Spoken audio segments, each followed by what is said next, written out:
Al Jazeera Podcasts.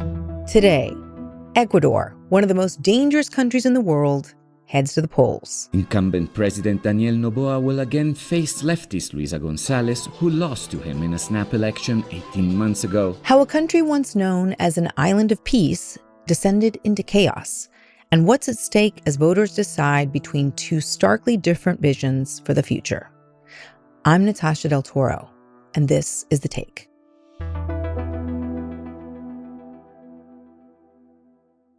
I'm Manuela Picq. I'm talking to you from Quito, Ecuador. And I live between Quito and Massachusetts. I'm a professor of international relations at Amherst College. And I've been following indigenous politics and Latin American politics for the last 20 years. We're speaking with you just ahead of a really important runoff race in Ecuador that had sort of a tighter than expected first round vote. And I know that the stakes are very high. Ecuador has been grappling with economic crisis and with an escalation of violence. It's interesting. Ecuador used to be one of the safest countries. And now it has, I was shocked to learn, one of the highest homicide rates in all of South America. You just said that you're in Quito right now. What does it feel like to be on the streets there? It is not one of the highest, it is the highest homicide rate in Latin America now. Ecuador went from being one of the most calm, peaceful countries in Latin America to be the deadliest country in Latin America in 3 years. I moved from Brazil to Ecuador 20 years ago because it was a quiet place and I was escaping the violence of drug trafficking in Rio, where I'm from. And the violence arrived here. Ecuador has become the headquarters of drug exports to the world. So there is a competition from gangs, cartels, the Mexican cartels, the Albanian mafia, the Italian mafias are all in Ecuador competing for territory and generating all of this violence. Now it's fear, hopelessness, kidnappings, homicides, mutilation, forced disappearances. Literally this week we had bodies hanging from bridges. The violence started in the jails and progressively escalated into the streets, into politics. A lot of judges, journalists, politicians are being assassinated. So it's an atmosphere of terror, of fear, in which nobody really feels secure in the streets. And this is impacting people across generations, across social sectors. According to the Ministry of Education, approximately 90,000 children have dropped out of school since 2022, making Ecuador a record holder as a country unfit for children. It's super sad to see the youth of Ecuador being so hopeless. Of course, we have young people who should be at university who are either migrating or being forcibly co-opted by the gangs.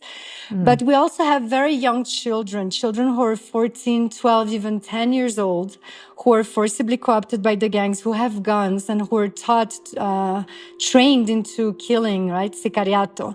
So a lot of mothers from poor neighborhoods who do not have internet or even water in their homes of bamboo, who are taking their kids out of school to protect them from the gangs.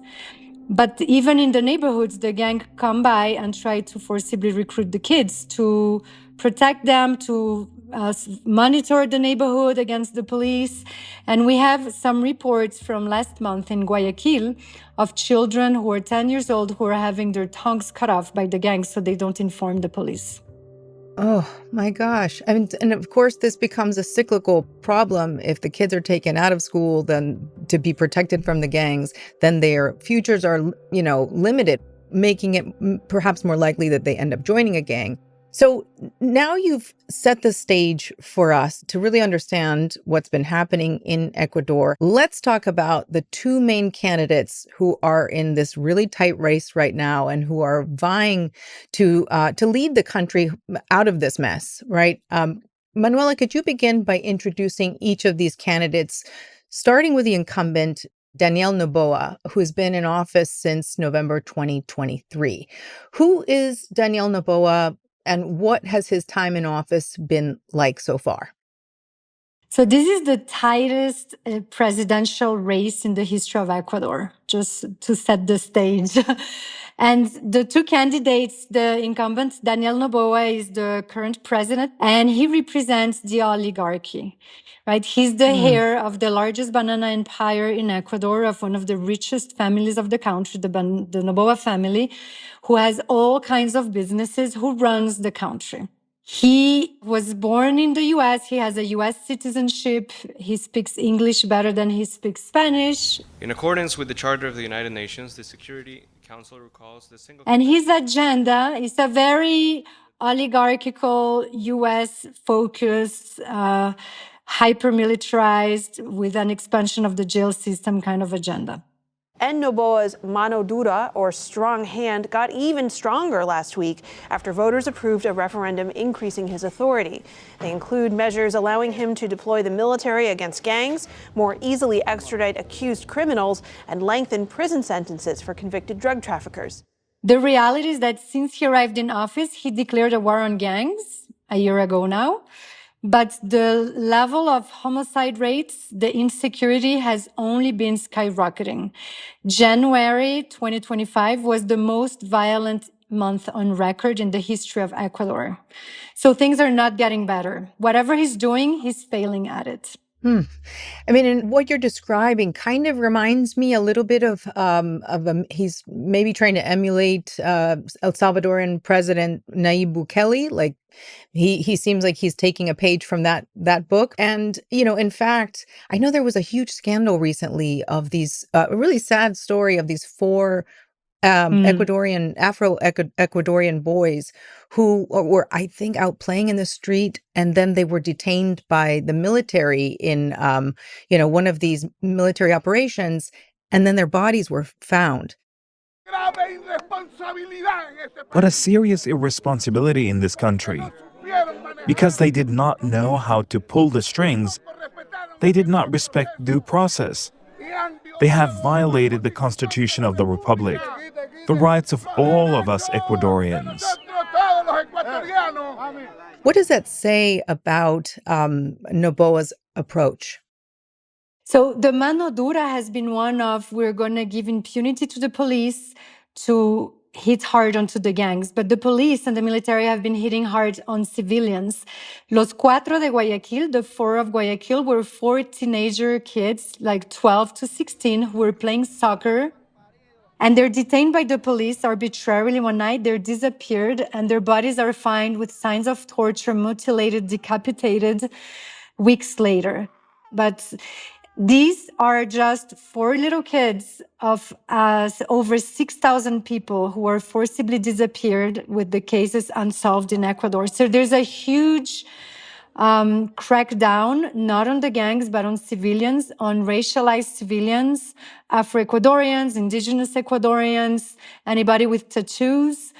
And the problem of insecurity, as I just mentioned, only increases, with January being the most violent year on record.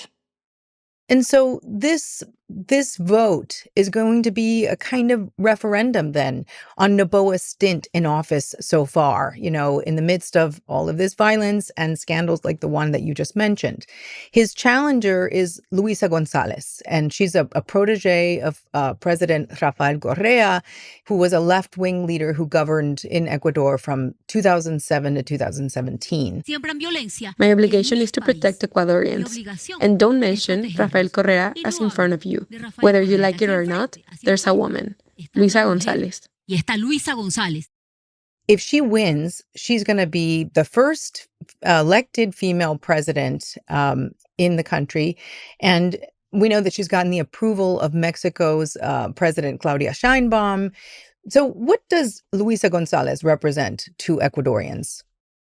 So if Noboa represents an alliance with the United States, Luisa Gonzalez represents an alliance with Latin American forces of the left in particular. Luisa Gonzalez is a very close ally and insider protege of Rafael Correa. There are talks that they have been lovers, that she has a child from him. Oh. It's a long-standing relationship, and she's bringing back the Correa's administration full force. So on the security front, it's a little bit empty. There are promises of modernizing the police. A lot of the proposals are socioeconomic redistribution, right? Invest in education, invest in health, expand access to education and to universities in particular. So there is not a lot of trust that this is actually going to happen. Now, what's interesting is that for the first time since Correa left government, we actually see his party, his movement break the glass ceiling. They had a ceiling around 30% of the votes, and now they've reached 45% of the vote. Is that then a rejection of Noboa? Yes, it's unheard of. Noboa represents the oligarchy, right? So there is this total disinterest for the public, for the commons, and for how to run a country because it's very private-oriented, business-oriented. So there is a lot of mismanagement of public resources. This has led to such discontent that people who did not think they would ever vote again for Correa are going back to Correismo. And now we have this very tight, there is a 1% vote difference between the two, and we expect the winner to win by less than 100,000 votes, the election on Sunday. More with Manuela after the break. So, Manuela, in addition to the violence in the country that you were describing, this has also been a very tense time and violent election cycle in Ecuador. Tell me a little bit about what these candidates have been facing in terms of violence and how much that's been looming over everything. So since 2023, we have a new trend. We call it the Mexicanization of Ecuadorian politics, in which political candidates or elected officials are being assassinated, including a presidential candidate. Fernando Villavicencio was assassinated before the election. He was an investigative journalist, actually, who had been speaking out a lot about and linking government officials to drug cartels. Exactly. His widow came out into the press and made a video declaring that there was complicit silence from the prosecutor's office and the government into keeping the case unresolved. I can't and I won't stay quiet. Beyond the pain and indignation I feel, I can affirm that I've been the victim of an institutional manipulation and that Fernando's case has been used as a political weapon. Dozens more have been assassinated. And it's hard to pinpoint who, because there are over 30 different gangs and cartels operating in Ecuador. But we still have this open pressure from gangs and cartels on elected officials or candidates to support their agendas, to respect their agendas and their interests. And Noboa himself reported finding a car bomb during a campaign stop. And Gonzalez has been relying on armed forces for her security. So these candidates have experienced the insecurity themselves that's become the number one issue in this election. And as you said, Noboa has already taken this hardline, militarized approach in dealing with the drug trade. We know he's also been calling for help from outside. He's cozied up to Donald Trump, and he's also enlisted the help of a former founder of the very controversial security group Blackwater. He has Eric Prince on the ground, essentially campaigning for him. The citizens of Ecuador have a clear choice next Sunday. They can choose to combat narcos, to restore a nation of law and order, or you can choose to go down the path of Venezuela. Noboa says that this is a transnational problem that needs to be fought by other countries as well. So, Manuela, what do you make of that and the presence of someone as controversial as Eric Prince in Ecuador? So the face of politics in Ecuador have changed. Now candidates have bulletproof jackets, helmets, right? And that's the new look. And so it's very much the Eric Prince look and the Blackwater look. And some areas of Ecuador have the same homicide rates and insecurity rates as countries that are facing civil war. It's real and it's necessary to count with foreign actors because the militarization of Ecuador, this war on drugs, is a direct result of this export of cocaine to the world. It's because of the production and consumption of other countries that Ecuador is collapsing into this civil war in a way. So the question is, who do you ally with in the war on drugs? And what kind of war? Do you do a war on drugs through education, through training of the police, or through criminalization, militarization, and the expansion of the jail system, which leads to a war on the poor? So it's not really a solution in the short, medium, or long term. Mm-hmm. And we know that he's calling for U.S. intervention into this war. His already declared started, war. Actually. Since 21-22, we have President Lasso, who was a right-wing banker, Opus Dei, who was making deals with the U.S., and who was already authorizing the U.S.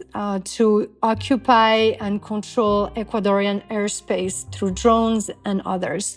So if the U.S. has a growing concern with China, which we're seeing it escalate now as a trade war, the U.S. wants to have backup bases in the Galapagos and in Ecuador. Ecuador is a very strategic place for U.S. geopolitics with China. So it's important for the U.S. to have footing in Ecuador and therefore an ally in government, such as Noboa, rather than have a left-wing authoritarian government that will ally not just with Mexico, but probably with Venezuela, with Nicaragua, and other countries in the region. Right. So the U.S., even though Trump has made this sort of America First policy and maybe not wanting to spend a lot of money in other countries, but the U.S. does have strategic interest in Ecuador. Now, Luisa Gonzalez, she says she wants to deal with the drug problem. Talk to me then a little bit about her approach. Yeah, her approach is more to invest in education, to train the police, modernize the police and use AI for the police to better operate, reinstate a Ministry of Justice, which was dismantled.